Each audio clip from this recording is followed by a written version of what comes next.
नमस्कार. महाराष्ट्र लाईव्हमध्ये आपलं स्वागत. मी रेश्मा फडतरे.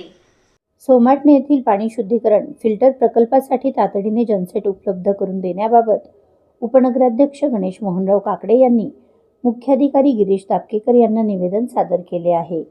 या निवेदनात नमूद केल्याप्रमाणे तळेगाव दाभाडे नगर परिषदेच्या सोमाटणे येथील पाणी शुद्धीकरण फिल्टर प्रकल्पावर वारंवार विद्युत पुरवठा खंडित होत असल्यामुळे शहराचा पाणी पुरवठा विस्कळीत होत आहे.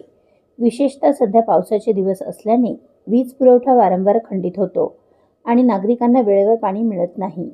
याबाबत पाणीपुरवठा अभियंता अभिषेक शिंदे यांना अनेक वेळा सूचना करूनही अद्याप या ठिकाणी जनसेट उपलब्ध करून देण्यात आलेला नाही.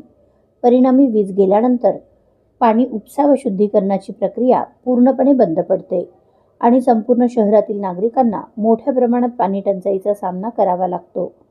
त्यामुळे नागरिकांमध्ये तीव्र नाराजी निर्माण होत असून नगर परिषदेकडे सातत्याने तक्रारी येत आहेत. तसेच सोशल मीडियाच्या माध्यमातून स्थानिक नगरसेवक पाणी नसल्याच्या तक्रारी वारंवार सादर करत आहेत. तरी या विषयाची गांभीर्याने दखल घेऊन सोमाटणे येथील फिल्टर प्लांटसाठी तातडीने योग्य क्षमतेचा जनसेट उपलब्ध करून द्यावा, जेणेकरून वीज पुरवठा खंडित झाल्यानंतरही जनसेटच्या सहाय्याने पाणी पुरवठा सुरळीत सुरू ठेवता येईल, नागरिकांना वेळेवर पिण्याचे पाणी मिळेल आणि पावसाळ्यात उद्भवणाऱ्या अडचणी टाळता येतील, असे या निवेदनात नमूद करण्यात आले आहे.